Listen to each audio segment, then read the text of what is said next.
I want to tell you a story.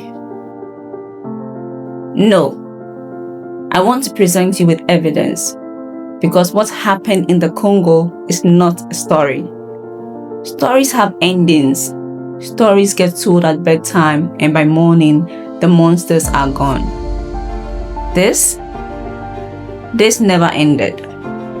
What I am about to lay before you is a crime scene that has been active for 140 years, where the perpetrators changed their suits but never changed their appetites, where the victims changed their clothes but never stopped bleeding. And the world changed the channel. Because if this does not make you angry, check your pulse. You may not be alive.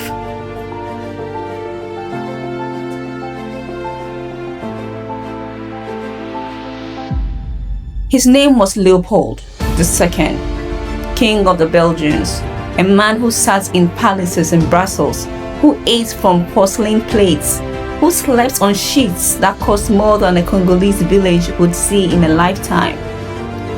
In 1885, at the Berlin Conference, the nations of Europe handed him 2.3 million square kilometers of Africa, 76 times the size of Belgium.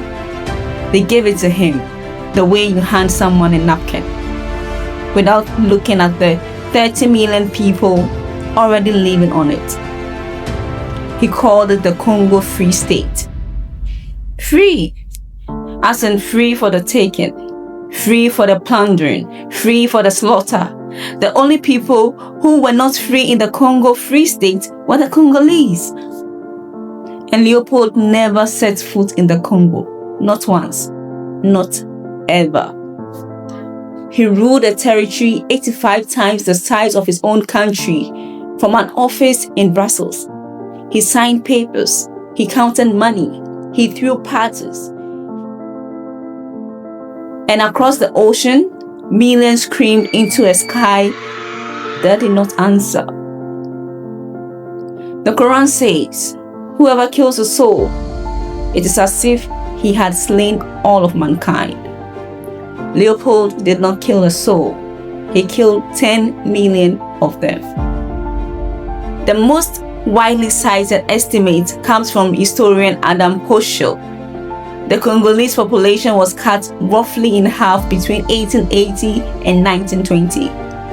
A Belgian government commission in 1919 confirmed it. The first official census in 1924 counted approximately 10 million people, which means approximately 10 million were missing. Leopold did not simply kill people, he needed terror. A system so horrifying that every man, woman, and child in the Congo would rather die collecting rubber than face what happened when they did not. So he built a system. And in this system, the currency of obedience was human hands. His private army, the force public, enforced rubber quotas. When a soldier fired his rifle, he had to produce a severed hand to prove the bullet had not been wasted. One bullet, one hand. The arithmetic of hell. The bullets were expensive, hands were not, so they began cutting hands from the living, from men still breathing, from women still nursing their babies, from children.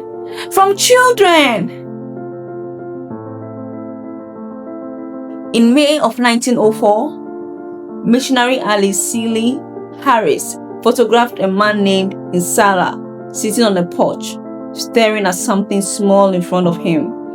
The severed hand and foot of his 5-year-old daughter, Boali. He had not met his rubber quota, so the overseers killed his daughter, killed his wife, and according to the missionary account, cannibalized both. Then they placed what was left of Boali on the porch in front of her father. A receipt, a message written in the flesh of a child. The Bible says, rescue those being led away to death, hold back those staggering towards slaughter. Nobody came for Nsala. and the world was not ignorant. The missionaries wrote letters. Mark Twain published a scorching satire. The evidence was everywhere. But Leopold had something stronger than evidence. He had money. Revenue from the Congo rose from 150,000 francs in 1890 to over 18 million francs in 1901. He personally extracted around 220 million francs. In today's money, over $1 billion paid for in hands.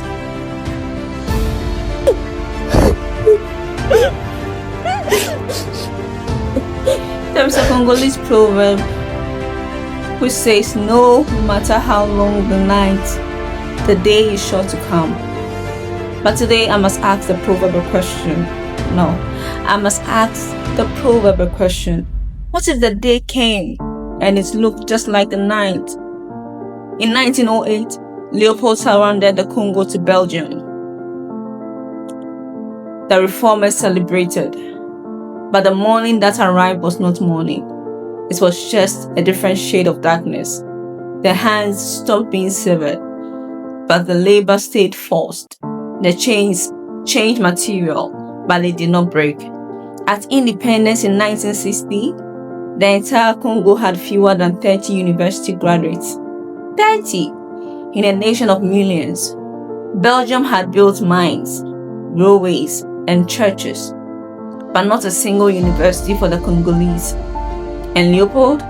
He died in his palace in 1909, rich, comfortable, unpunished. They built statues of him. In 2010, a Belgian politician called him a visionary hero.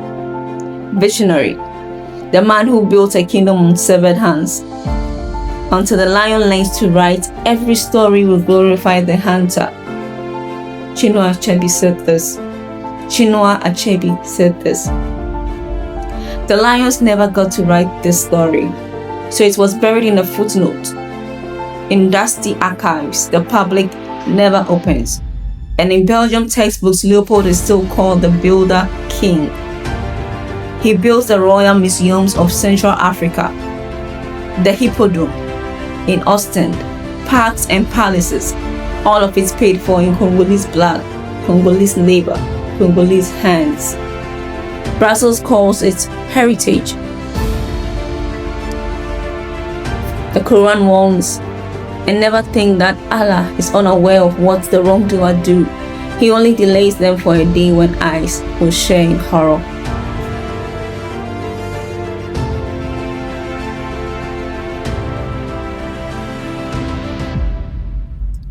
Pick up your phone. Look at it. Feel the weight. Inside it is cobalt, a mineral essential for the rechargeable batteries that power your phone, your laptop, your electric car. Without cobalt, your device dies.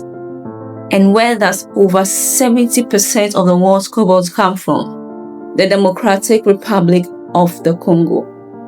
The same land, the same soil, the same people. 140 years later, the same Congolese hands that bled for rubber are bleeding for cobalt. The product changed, the pain did not. An estimated 40,000 children work in those cobalt mines. Some are young as 6. They crawl into the tunnels that collapse without warning. They earn less than $2 a day. A 2024 report from the U.S. Department of Labor confirmed that over 3/4 of artisanal cobalt miners work under forced labor conditions. Oh, the book of James cries. The wages you fail to pay the workers are crying out against you.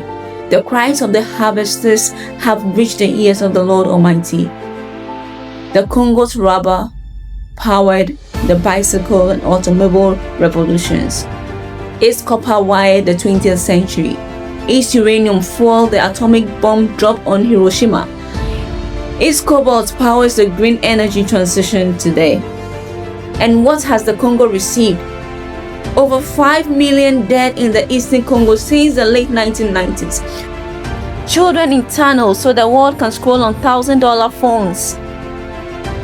The Congo has financed the world's progress with its own suffering. and the world has not even bothered to learn the Congo's name. Shame on us.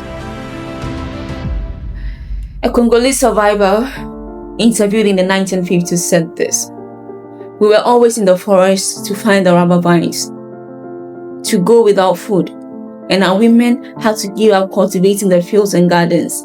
They were starved, and we begged the white man to leave us alone, saying we could get no more rubber. But the white man and his soldiers said, 'Go, you are only beasts yourselves. You are only Nyama.'" Nyama means animals. They call them animals, while treating them in ways no animal would ever treat another. Muntosh, age 12, cobalt miner in Kolwezi, 2024. "There was a landslide right next to where we were toiling for cobalt when the earth slipped and buried my brother, and he died. I was in the first grade at the time." Between 1885 and 1908, approximately 10 million Congolese people died under Leopold's rule. Hands were severed as a system of terror.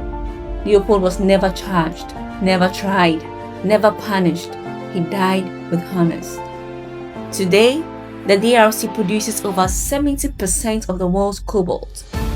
Tens of thousands of children work those mines. The profits leave the country. The suffering stays. An Ethiopian proverb says, "He who learns teaches." So now you have learned, and now it is your turn to teach. Share this, not because an algorithm rewards it. Share it because Nsala cannot share his story. Share it because Boali cannot raise her hand. She does not have one. Leopold is dead, but the system he built is breathing. The hands he severed have gone back as tiny fingers pulling cobalt from the earth. The quotas he imposed now have new names: supply chains, quarterly targets, production forecasts. But the blood on those hands, that has not changed color. It is still red. It has always been red. And now you know their story.